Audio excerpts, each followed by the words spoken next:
এটা কিন্তু রান্না হয়ে গেছে, এখন উঠিয়ে ফেলবো আমি। একদম কমপ্লিট, যেভাবে চেয়েছি একদম রান্নাটা একদম হয়ে গেছে। এই পর্যায়ে এসে আমি খাবারগুলো এখানে অ্যাড করে দিচ্ছি। চিকেনগুলো হচ্ছে এখানে উপরে অ্যাড করে দিতে হবে। প্রথমত তেজপাতা দিয়ে দিলাম। আসলে সব মশলা এখানে নিয়েছি। দারচিনি 4 টুকরো করে নিয়েছি এখানে, দারচিনি, তেজপাতা, গোলমরিচ সবই দিয়ে দিচ্ছি এক এক করে। তারপরে হচ্ছে তোমার কালো গোলমরিচ দিয়েছি। সব মশলা দিয়ে একটু নাড়াচাড়া করে নিব।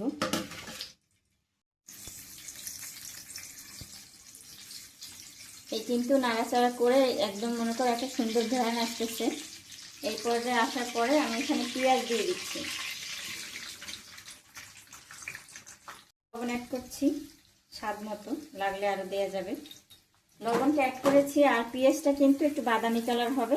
এরপরে আমি বাকি মশলাগুলো এখানে অ্যাড করে দেবো এক এক করে। একদম বাদামি কালার হওয়া পর্যন্ত একটু নাড়াচাড়া করতেছি খুব সুন্দর করে। এরপর যে বাকি জিনিসগুলো সেটা দিয়ে দেবো। আর মোরগ পোলাও এভাবে রান্না করে একবার হলেও খেয়ে দেখবেন, এটা কিন্তু অনেক টেস্টি হয়। কালারটা কিন্তু চলে আসছে, এই যে এই পর্যায়ে আসার পরে আমি এখন এটা দিয়ে দেবো টক দই। এখানে আমি 1 কাপ পরিমাণে টক দই নিয়েছিলাম, সেটা অ্যাড করে দিয়েছি। টক দই দেওয়ার পরে একটু নাড়াচাড়া করে নিতে হবে।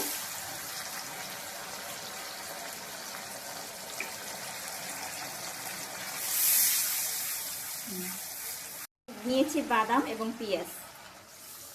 এটা হচ্ছে কাঠবাদাম আর পেঁয়াজ নিয়েছিলাম, সেটা এখানে অ্যাড করে দিলাম। এখন আবার একটু সুন্দর করে নেড়ে চেড়ে দিতে হবে এভাবে হাতের সাহায্যে, খুব সুন্দর করে। মশলাটা যত কষাবেন ততই ভালো লাগবে খেতে।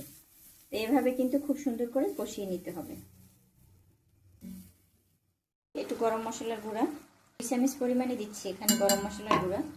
ধনিয়ার গুঁড়া দিচ্ছি 1 চামচ পরিমাণে। দিয়ে দিচ্ছি 2 টেবিল চামচ আদা এবং রসুনের পেস্ট। এটা আমি একসাথে করে রেখেছি, আপনারা চাইলে আলাদা আলাদা করে নিতে পারেন। আদা রসুনের পেস্ট আমি 3 চামচ পরিমাণে অ্যাড করেছি। এখন হাতের সাহায্যে খুব সুন্দর করে আবার একটু নেড়ে চেড়ে দিতে হবে। সবগুলো মশলা একসাথে এইভাবে নাড়াচাড়া করে নিতে হবে।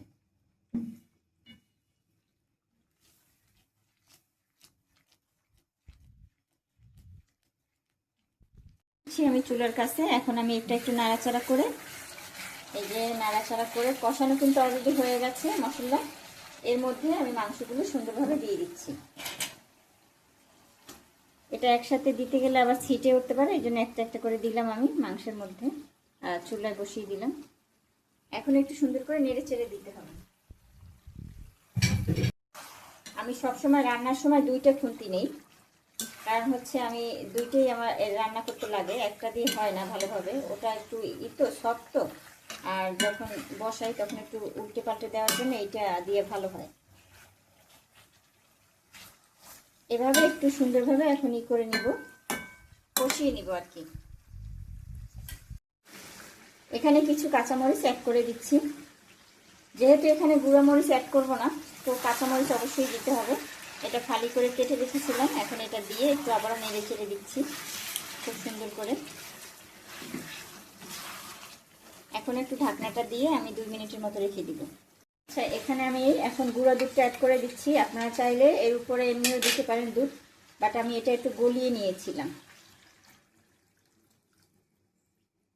এখন এটার মধ্যে এই পানিতেই আমার রান্নাটা হয়ে যাবে, যেটা দিয়েছি দুধ যতটুকু, এতে আমার এটা একদম সেদ্ধ হয়ে যাবে, মানে রান্নাটা কমপ্লিট হয়ে যাবে। খুবই সুন্দর করে এভাবে নেড়ে চেড়ে, মানে নিচে একটু হালকা লেগে লেগে ছিল, তো সেটাও আমি সুন্দর দিয়ে দিয়েছি। এখন সেদ্ধ হওয়ার জন্য আর পানির দরকার নেই, এতটুকুই হয়ে যাবে। তো আমি এখানে দুধ, এটা আপনারা চাইলে আপনারা না গোলাইয়েও দিতে পারেন, তো আমি গোলাইয়ে তারপরে দিয়েছি। সাথেই থাকুন।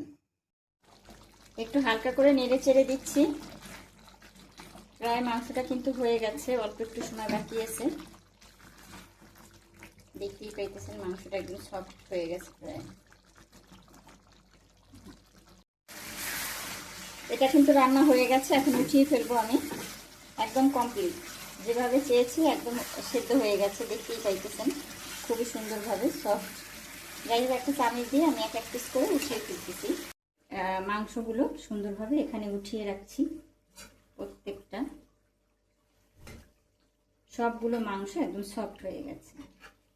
এভাবে যদি আপনারা চান এভাবে রান্না করতে পারেন। দেখেন কত সুন্দর হয়েছে, একদম নরম হয়ে গেছে। একটু ঝোল দিয়ে দিচ্ছি এখানে হালকা।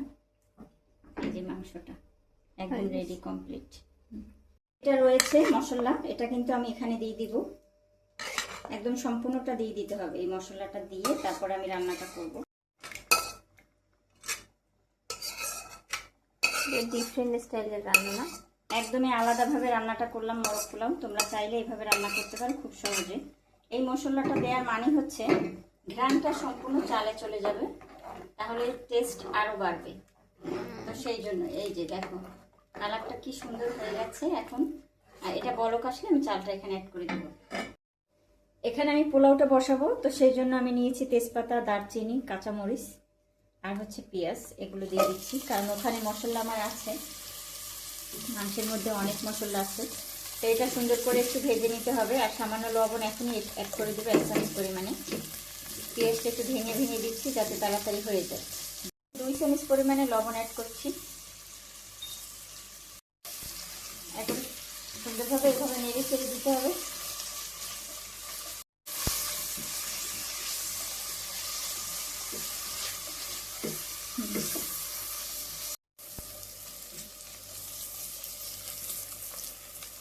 এই পর্যায়ে এসে আমি এখন পানিটা এখানে মেপে রেখেছিলাম সেটা দিয়ে দিচ্ছি। আমি 2 কাপ পরিমাণে চাল নিয়েছি আর 4 কাপ পানি দিয়েছি। তো আপনারা যদি রান্না করেন অবশ্যই মেপে দিবেন, ডবল পরিমাণে পানিটা অ্যাড করে দিবেন। তো আমার পানিটা এখানে দেওয়া হয়ে গেছে, এটা বলক পর্যন্ত অপেক্ষা করব, সাথেই থাকুন। আচ্ছা, চালটা এখানে অ্যাড করে দিচ্ছি। আমি এখানে মেপে রেখেছিলাম, সবগুলো দিয়ে একটু নেড়ে চেড়ে নিব। এভাবে আপনারা চাইলে রান্না করতে পারেন, চাল ভাজার দরকার নেই, এটার টেস্টই আলাদা। এখন একটা ঢাকনা দিয়ে রাখবো আমি কিছুক্ষণ সময়। রান্নাটা একদম হয়ে গেছে। এই পর্যায়ে এসে আমি খাবারগুলো এখানে অ্যাড করে দিচ্ছি। চিকেনগুলো হচ্ছে এখানে উপরে অ্যাড করে দিতে হবে। সবগুলো চিকেন এই দিয়ে দিলাম। এটা কোন স্টাইলের রান্না? বিয়ে বাড়ির? হ্যাঁ, একদম বিয়ে বাড়ির রান্নাই করলাম একেবারে খুব সুন্দর করে। এখন খুব সুন্দর করে একটু এই যে তোমার পোলাওর সাথে মিশিয়ে নিতে হবে। পোলাওটা কিন্তু সাদা হয় না, দেখছো কালারটা চেঞ্জ হয়ে গেছে। এখন সুন্দরভাবে একটু নেড়ে চেড়ে দিতে হবে এইভাবে হাতের সাহায্যে, খুবই সুন্দর করে। আর একটু ভাপা দিতে হবে, অল্প একটু সময় হয়ে যাবে তাইলেই।